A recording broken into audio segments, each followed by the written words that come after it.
Okay, well, thank you for giving me the opportunity. I thought it'd be interesting if I share a couple of examples of where fractional or interim sales leaders have made a difference for clients. Well, let me start with something that's been on our mind here for a while. It's the idea of sales leadership capital. When companies and startups in particular grow fast, and they're often referred to as hyper growth or viral. And there are plenty of, especially tech startups, that come to mind when you think of companies that have grown exponentially. And it's every founder's dream to launch a product that sells itself, where you can solely rely on product-led growth. The reality, though, is that most, if at the end not all, products require dedicated focus and investment in marketing and sales activities. And to me, sales leadership is the sum of all of those actions and qualities that are required to create the best possible sales organization and to accomplish that growth goal. And I like to think of it as capital, because as a sales leader, but also as a business owner, a founder, a CEO, you build, you retain, and you leverage your sales leadership capital. And that is an activity that doesn't happen on autopilot. It's a deliberate process. And at the end, it requires investment. And as a business, we help owners, founders, and CEOs to grow their sales leadership capital. And as I said initially, I thought it'd be interesting to share a few scenarios, because over the last 2 years, we've worked with about 300 businesses on such placements. There are clusters, there are common scenarios, and I'd like to highlight 4 of those. The first one is really a very early stage founder, typically tech founder, who's bootstrapped or has some angel or seed funding in it. The founder themselves have sold the product, and I put selling in quotes, because they've been pilots or trials with friends or family. And really at this point, there are no real clients and no real revenue. And they just need help to sell. And so we put an executive into a fintech company that was in the cryptocurrency space, that had developed an offering, and now was experiencing, and I'm quoting here, that people are coming at us, and we don't know how to structure an enterprise deal, how to work with enterprise level partners. And so they were looking for a mentor, a coach that could help them in those interactions and support them in the background, not be a frontline sales leader for them, but rather stay in the back and mentor their activities. In a similar setup, we helped a medtech company called Nyquist Data. The founder, Michelle Wu, had built a global platform to make data available for medtech innovation. And she was pitching it to both investors, but also potential clients. And in her own words, she was looking for someone with gray hair. We brought someone in that helped her, that brought the gray hair to the table, and that provided her that senior perspective, that the senior representation in meetings with medtech companies and with investors. And at the end, after 6 months, when the assignment was done, the company had 5x their revenue, and our executive helped the client to hire a full-time VP of growth. The second scenario I want to point out is still a founder or owner, bootstrapped, and they're in the professional services businesses. We have quite a few clients that are in this area, and the founder is both the salesperson and the person delivering the services, being the face of the company. And depending on what type of product or service they're selling, they're maxing out. They just don't have enough capacity left. And so their annual revenues ends up plateauing at $500,000, $1 million, $1.5 million, but they just don't have more capacity for sales. And so they need somebody to come in and help build an outbound sales team. And so we've done that with a company that was in the consulting and analytics space for Salesforce.com clients. And our executive came in and built and executed an outbound sales strategy. And that assignment after 3 months is still ongoing, but 3 months in, the client now has a documented process, has proven messaging and positioning that actually works with clients, has a lead source and lead qualification process, a pipeline, has a first new client they won after about 2 months, and a solid pipeline for further client acquisition. The third case that I'd like to highlight is a scenario where the company is further along. You have a founder or a CEO, often in the tech or SaaS space, with a small sales team that is still at that point founder or CEO led, but the team is stuck. They're experiencing little or no growth, and they just need upskilling to continue that growth path. And one example here that comes to mind is an AI construction planning platform called Alice. The founder, René Morkos, actually started as a university professor, so he definitely didn't have the experience of building and running a sales team. But up to this point, he had led that, I think it was 3 salesperson team, but it was young and it was inexperienced. And he was looking for someone to come in with experience in C-suite selling, with the ability to identify the decision makers in a complex sales environment, to be able to coach his sales team. And we brought someone in that was able to do exactly that. He ended up bringing the company back onto a growth path with, doubling after 12 months the revenue that was there before he came in. And even though he helped them hire a full-time VP of sales, he continued to stay on and help to improve the sales process, and especially around deal coaching and deal mentoring, stayed on the team here. Another example may be interesting for all the marketeers here on the call, a MarTech company called Leverage Lab that provides a first-party customer data platform. The 2 founders had been driving sales for 3 years, doubling every 12 to 15 months.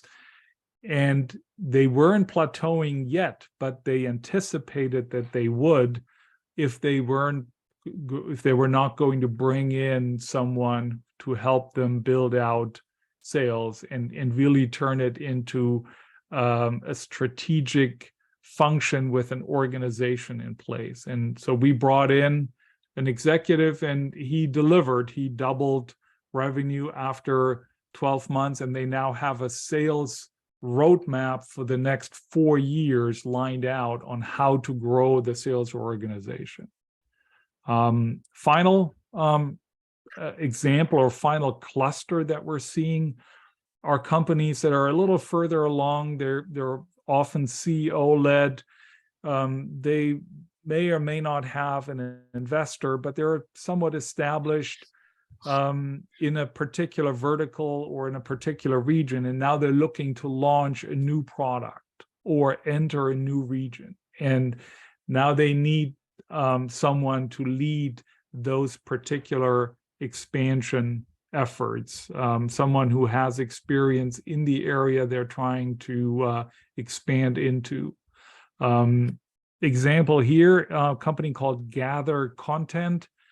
They are, as the name implies, a content operations platform that operates in the digital asset management space. It's a UK, or it was a UK-based company that was looking to expand into the US and needed someone to build an outbound sales process targeting the US market. And we brought somebody in who developed that go-to-market strategy, including a channel partner strategy, who created different licensing options that were targeted towards the US market, and launched new campaigns to actually also put forward or promote and sell a new product they were launching. And the end result was that Gather Content was acquired by Binder, and that was ultimately the goal of the founder, to grow the company to that point. Let me stop here and stop the sharing. See if there are any questions. Well, I'll turn it back over to you, Michael. In the chat, we have a question. Yep. The first one was, why do you point to your own head when you say gray hair? But I'll let that slide since that was me. The next question was from Geoff Swartz. What's your compensation structure for someone to pay you, I guess, or is it 100% fee-based, commission, revenue share, combination of the two? How does that work? The best answer is it depends. It depends on the scenario. And I like to always think about it in ways where, what's the value that the executive brings to the table? And if the executive comes in and does foundational work, then it really doesn't make sense to tie it to a commission structure. You could, and we've done this, put bonus structures in place where you say, upon delivery of the sales playbook, or upon having established a sales funnel containing X number of leads, there is a bonus built in. And then we've also done deals that are entirely commission-based. And that's the case when there is what I call a proven track record that you can point to, where it actually makes sense to say that we pay a commission. But if you don't know how long your sales cycle is, you can't expect someone to come in and do a lot of work on the vague promise that eventually down the road there might be a payout. Sounds good. Another minute. Anybody else have a question for Henning? Joanie. I just put a question up. Henning, if somebody finds me a client that the deal closes and I give them a commission for bringing in that client, 15%, for instance, if the client buys for 6 months, a year, and continues to subscribe, how long does the commission last for? That's up for you to decide, and and I would not just make it a financial decision, but look at what's common practice in your market. There are all kinds of models out there. There are models out there that pay commission in perpetuity. There are models out there that have a decreasing commission in year 2 and 3. There are some who just pay it in the first year. So it really depends on what's common in your market. Appreciate that. That answers my question. Thank you. All right. With 11 seconds left, I think we'll call it a presentation. Thank you so much for jumping in last minute. I am going to drop into, there's the timer. I'm going to drop into, and I just did the chat, the order more or less in which people showed up. If your name is not there, let me know. I tried to capture everybody as they arrived, more or less in that order. And I think we're going to do 2 minutes. So we have, let's see, we have how many participants? 12. That'll give us 24 minutes, which should be great. Joanie, if everybody else would go on mute besides the speaker, I'm going to move it into speaker view. And Joanie, you can take it away. Thank you, Michael. I'm just at the point where all my materials are ready. I'm working with an investment accelerator company and trying to get investors. But before I get investors, I need to get clients. And I feel so strongly about our product, VidBits, which you all know about, and what they can do, not only from our test or pilot project a couple of years ago, but that they incorporate all of the elements of what makes good social content and things that are not being used today at all. So if any of you know retail brands that have active social channels, I mean, we're looking for brands that we're willing to give 5 stories away just so we can get data. We really need data. And so if anybody has retail lifestyle brands that want to test this, they're really great and they can test it at no risk to the brand.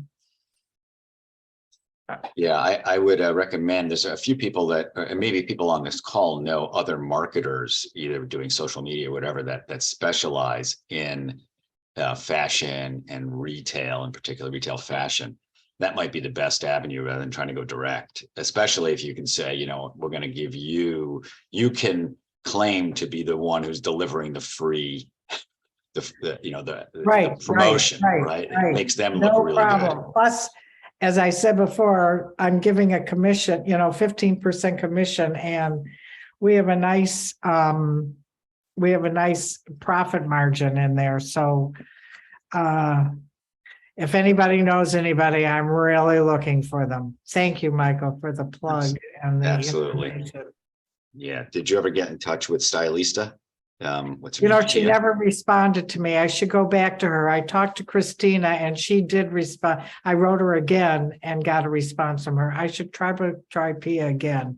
Pia again, That's yeah, absolutely. My fault. Yeah. No problem. Geoff Strauss, you're up. You're on mute, Geoff. Geoff, you're on mute. Yeah, I've never done this sort of thing before, so thanks. All right. I'm still in Chicago. I'm still a case study guy. The name of the business is still Just Case Studies. The name of the book is still The Book on Case Studies. I do written and video case studies for businesses of all shapes, sizes, and industries. I am trying to focus, though, on companies in the science and technology fields, though. I feel like there's a good opportunity to help them tell their stories and how their products add value to customers that they may not be communicating properly, by getting their current customers to talk about how they've used these cutting-edge products through the use of a case study. Case studies are the term might have a little baggage to it. I kind of like saying customer success stories. I think if you've helped the customer get from where they were to where they wanted to be, then you have a great story to tell, and you should be using a case study to do it. So that's what we do. We can do it with a video. We can do it in a written format. We can help you implement the case study. We're not just going to help you. We help you discover the story you want to tell, the best subject for the case study, gather the information from that customer, put that into the case study format, give you the case study, and then we can also help you figure out how you want to implement it. We're not just going to say, here's a case study, good luck, and whatever. We can help you figure it out. You want to put it on your website, you want to use an email campaigns, you want to use it in your social media. It's a very versatile thing, and that's what we do. Thank you very much. Cool stuff. I may have a prospect for you. I already have the video, which I took from a client who was actually extolling the virtues of one of my teams. So it's a starting point. All right. Thank you, Geoff. Mark Herre. Hello, Mark Herre. I'm here in Salt Lake City today, and I will tell you a little bit about white label SEO and performance-based SEO. But before I do that, I want to tell you about a big win I had when it came to someone I connected. I even introduced you to that person, Michael, and he is a great connection for me, which took all of my resources that I was trying to provide for not only my company, but I offered performance-based marketers to create a company, and we did it in a Zoom meeting. And it was great because I'm part of that company, and he's already growing. He's already giving me leads. So what I do is I do SEO for SEO companies, and I help digital marketers get started, like this individual, and grow. And I do that by offering 30-day trials for all websites that deserve to be on the first page of Google. And that just means we just work on websites for the digital marketer to lead in with SEO. And so if anyone here has any experience with leading in with SEO, I'd love to hear how you do it. And if you have connections with other digital marketers, I'd love to connect on LinkedIn. So I'm going to just ask that question. Does anyone have any experience with leading in with SEO with your marketing agency? Okay, well, if you don't know about it, let's meet and we'll chat all about it. It's a great way to grow your business. Who are the best targets for that type of thing where, it's an obvious, big hit for them if they're not showing up on, high ranking? What type of business? Local, mainly. Local. High-end ticket local companies. Yeah. So like orthodontists, allergists, okay. Dental implant dentists, mobile tinting companies, roofing companies, things like that. Cool. Okay, Roger Brooks, our market researcher. Morning, everybody from Atmospheric River, California. I think we're finally over it. We've only had 10 of them. As Michael indicated, my expertise is needs-based marketing research, and that helps businesses make lower risk, higher reward business decisions by capturing the opinions of representative samples of customers and targeted non-customers. Henning's presentation really reminded me of some work I did with a startup, VC funded startup, where concept evaluation and actually conjoint was a critical tool to evaluate the opportunity and demand for the new product, and also to uncover the attributes that were most compelling for trial, and also to develop an optimal price. Another example on a much grander scale was a big international study I did years ago. It was called Customer Value Analysis, where we uncovered the competitive advantages of this particular provider in 11 European countries. I don't do that anymore, but the bottom line there was it helped inform the product roadmaps in 11 European countries to help the resellers do a better job targeting and selling the products. So kind of grabbed my attention, Henning, that I don't know if you do any consumer research to estimate product demand and pricing and optimal attributes and all that, but if you don't, or if you're open to that, I would love to have a chat just to talk about how that could play a role to help inform sales and marketing. That's pretty much it. I have a range of partners that are ideal for me. Anybody in brand consulting, product development, management consulting are ideal. They were key clients at places like YouTube and LinkedIn. So if anybody wants to explore partnerships, I'd be more than happy to chat. Thank you so much. And I think conjoint analysis is really cool. A lot of people are not familiar with it. It might also be something you might want to give a presentation on. in an upcoming showcase. Okay. let's see, Very Roger. helpful. Chris Esposito. Yes, thank you, Michael. Good morning, everyone. My name is Chris Esposito. I run sales and marketing for a custom development shop called Studio Labs based out of New York City. What exactly is a custom development shop? We build bespoke technology solutions for our clients. So we just celebrated our 20th anniversary a few weeks ago.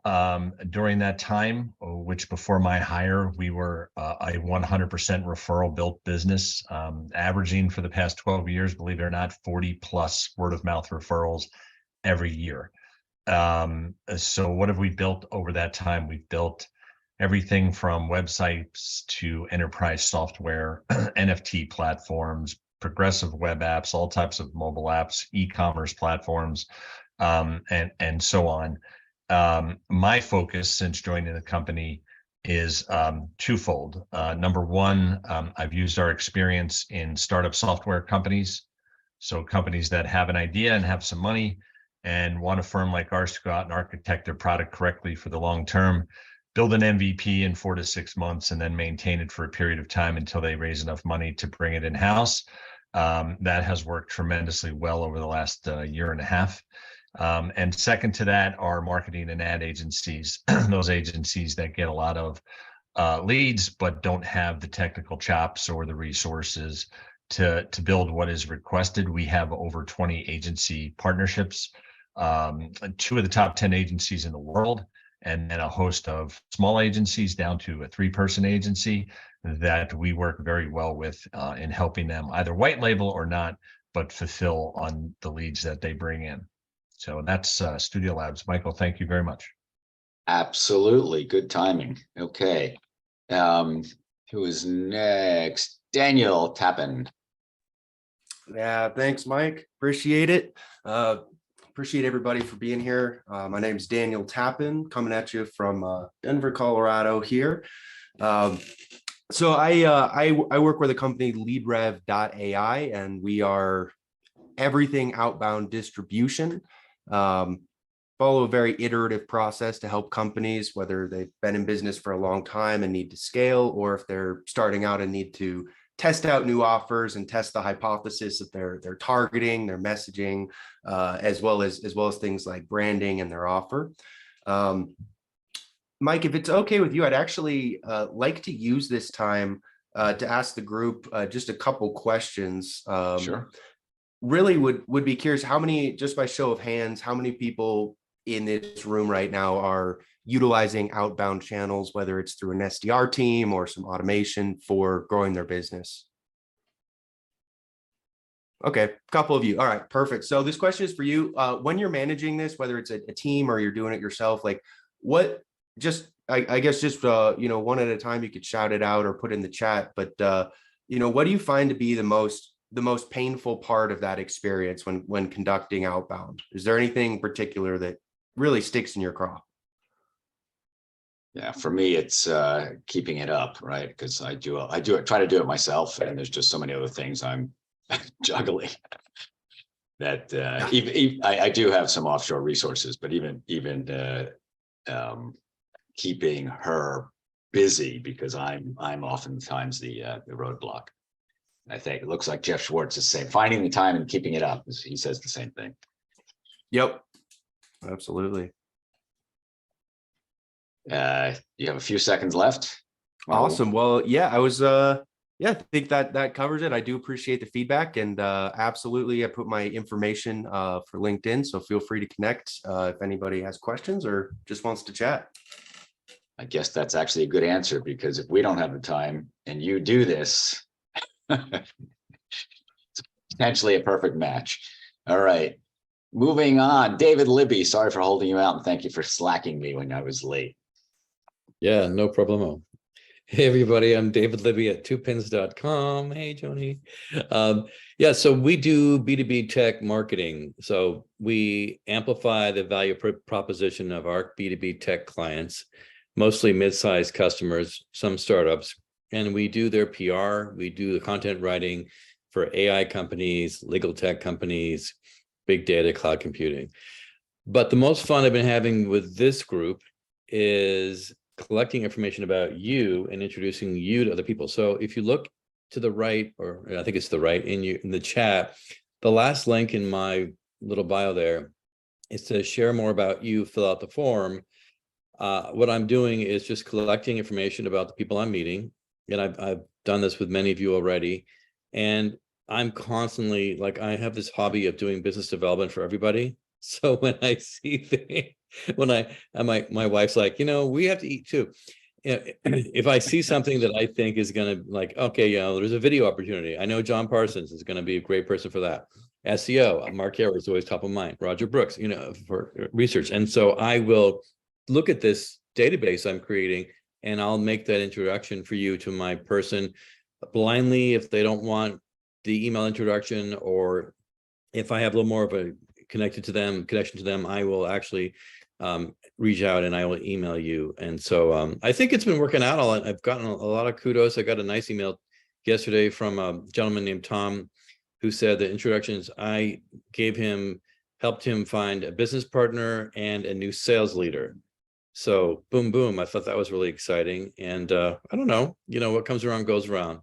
I really am a strong believer in karma. So that's me in a nutshell. Thanks so much, Michael. Yeah, you don't even have to believe in karma. There's such thing called social reciprocity. It's, True.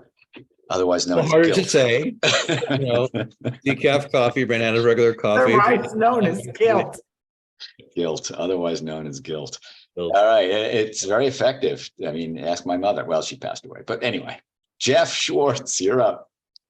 David, I like that URL. I think that's a really neat thing because I try to do the same things, and that just makes it streamlined.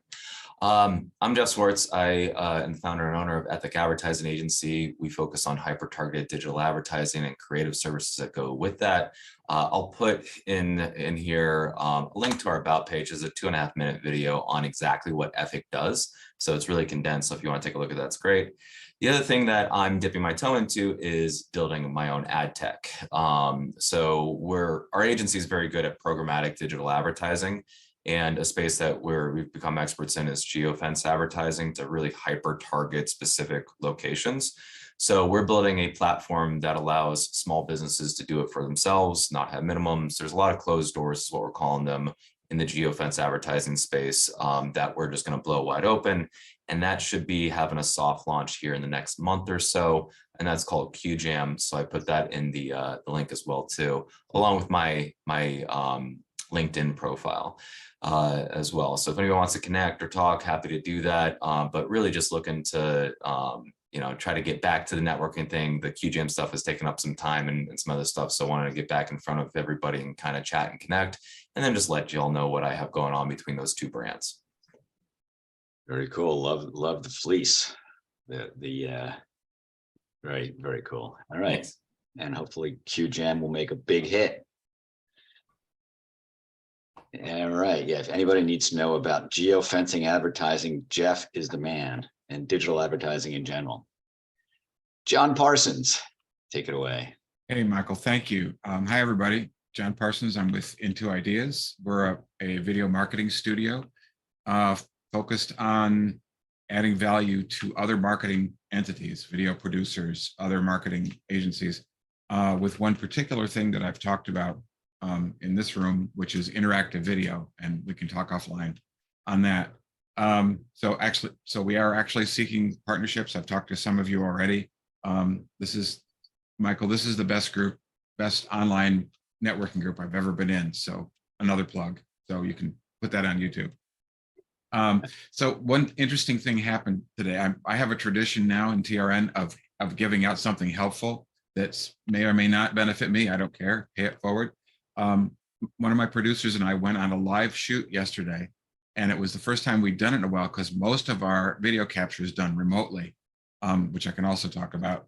But the subject lived here in Bainbridge, and he's a very distinguished gentleman, former head of the U.S. Mint, who's fronting for he's the head of a company that I can't really don't have time to talk about. I could, but he got really nervous, and he's been on TV, he's been on all kinds of media. He's served under one of the presidential administrations as the head of the U.S. Mint. So he's not foreign to media, but we filmed in his home. He was a little nervous. So what I wanted to share with the group, and I'll put it in the chat, is something that we didn't have time to share with him because it was a 24-hour turnaround for the shoot.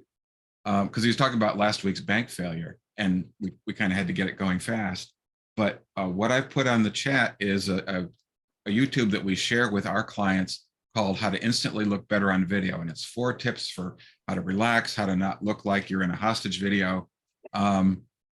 It's just really cool stuff that she laid out in typical YouTube fashion. You can like or follow her if you want. I forget the name of the actor or the news person who does this, but she's a hoot. And if you ever feel uncomfortable being on video with us or with anybody, it's a great set of tips. Sort of four hacks for looking natural on camera. And that's it. Very cool. I just did a search on former head of U.S. Mint in Bainbridge Island, and it came up with CEO indicted on wire fraud charges. I hope that's not your client. No, it's not. No, he just moved. He just moved, so you're not going to make it unless you do a historical, do a crosstab with, U.S. Mint heads up. He was like, I forget which one he was. Under which president? All right, cool. I was under Clinton. If you're really curious, he was under Clinton. So. Under Clinton. All right. Krista Giannak,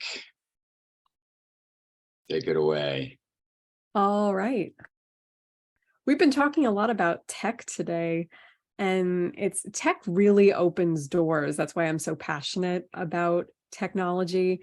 When I was a kid, I'll never forget when I first got introduced to tech. It's very important for me as a blind person because I got to experience the wonder of the computer talking to me. I was blown away by how that technology opens doors. That little voice inside the headphones opens doors. Today, I really enjoy serving passionate, innovative thought leaders. And when they're in the tech industry, for me, it's really all about inspiring their readers so that they'll feel more comfortable taking action. Here's a question that I like to ask clients. Who trusts you and why? I'm Krista Giannak, Wise Words That Matter. I'm a ghostwriter and blogger, boosting credibility and building trust in my client's voice.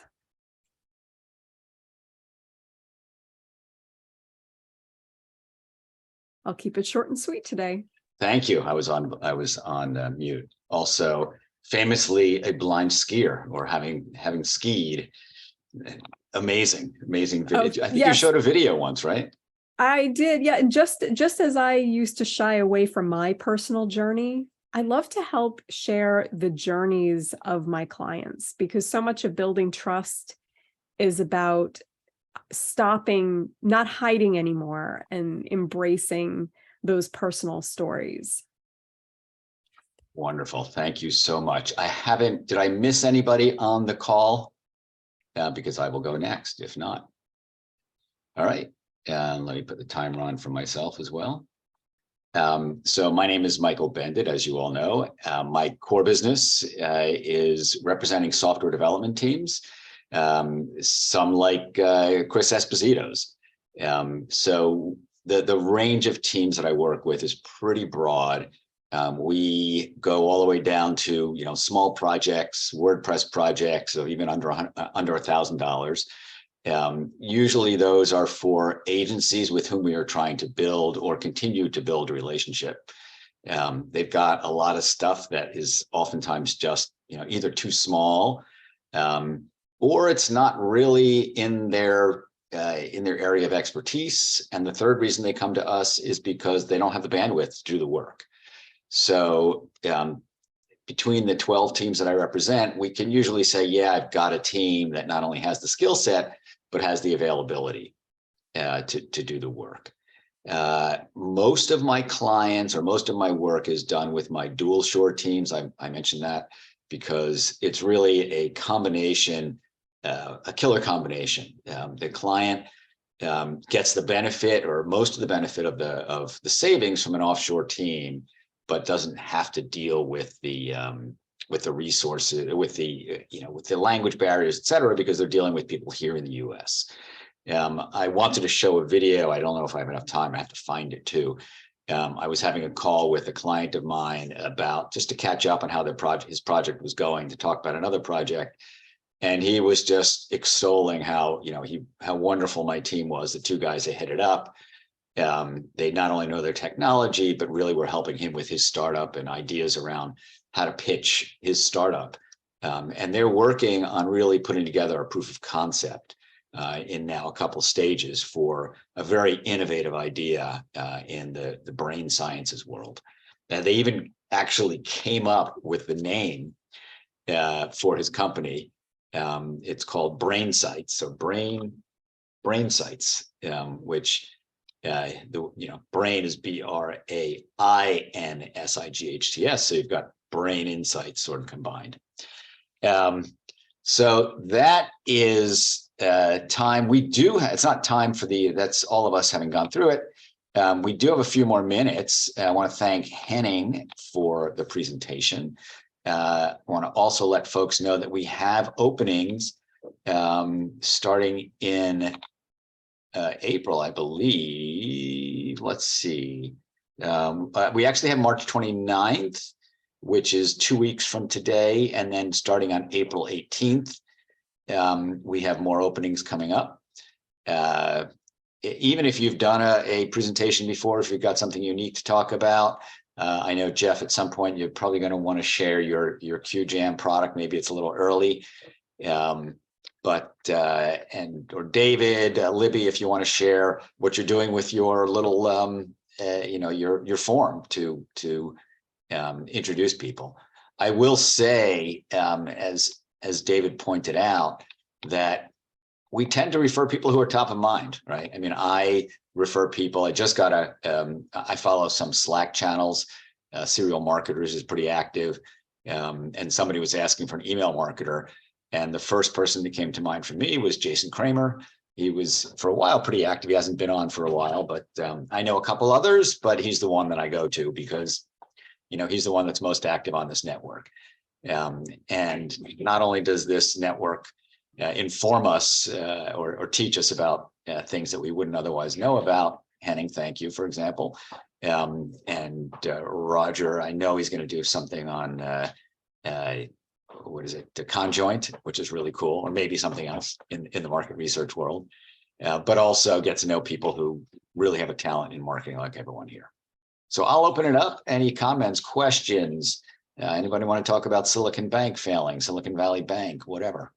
Before we talk about bank failures, I would I'd love to just give a shout out for the people that are missing here who have asked me personally to just say that they're still wanting to come, like Rajiv. We all know Rajiv. I'm working on 3 proposals for him today. He's on fire. He's growing. And then we have Sam, our New York City, who's now in San Diego watching 2 dogs. And he's a podcaster trainer, and he wishes everyone a good Wednesday. Sam Leibowitz, yes. And I want to thank Mark. Introduced me to what's his name, the British guy who's now living in New Hampshire. Was that the guy you were referring to before? Well, today in my commercial, I was talking about another gentleman, and he lives in Ohio. So I put that in the text who it was. Oh, okay. He's going to join our group. He's oh, neat. Yeah. So Mark introduced me to as somebody who's interested as well. Joanie. Did I tried to connect you with somebody last week? Are you familiar with that? I probably followed up. I'll look for it. Because you always do, and I haven't heard from either one of you. He was quite anxious to join the group. He had a white label service that offered. Okay, I'll look it up, but or you can ping me again. Yeah. If I fail to follow up, that's my bad. John Parsons. Yeah, Michael, I just thought of something. One of the hazards of this group is that it's more effective than most. And when it's effective, we get more business with each other and with our mutual contacts outside each other. And so we don't have time to come back in. And so it's kind of a mutually assured destruction. Well, I think there's cycles. I think there's cycles. Oh, yeah, of course. I mean, Geoff Schwartz was telling us how he got really busy with his product, but you know, when you have time, and that's what it's for, really. I mean, we can't. My thinking is that people will stay involved, and to the extent that they are involved, you know, they'll hopefully get leads and give leads. But if they're busy, and they'll come back when things slow down. It's a great problem. It's a great problem to have, but exactly. So yeah, thank you for mentioning that, and I think that's consistent with a lot of, even those like BNI. They keep, you know, they force you to come back, make sure that you've got your attendance. I think there's something to that, but it depends on how strict you want to make it. I mean, you know, I can see making it once a month kind of thing as a requirement, but we're not there yet. So I think we'll wind it up, unless anybody has some questions. I can absolutely give people their 7 minutes back. I apologize again for showing up a little bit late. Geoff, did you have something? You just came off mute.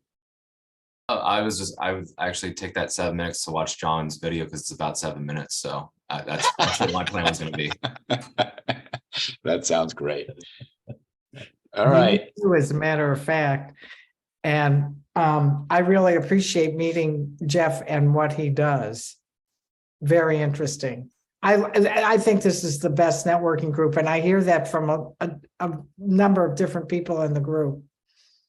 Good. I really appreciate the feedback.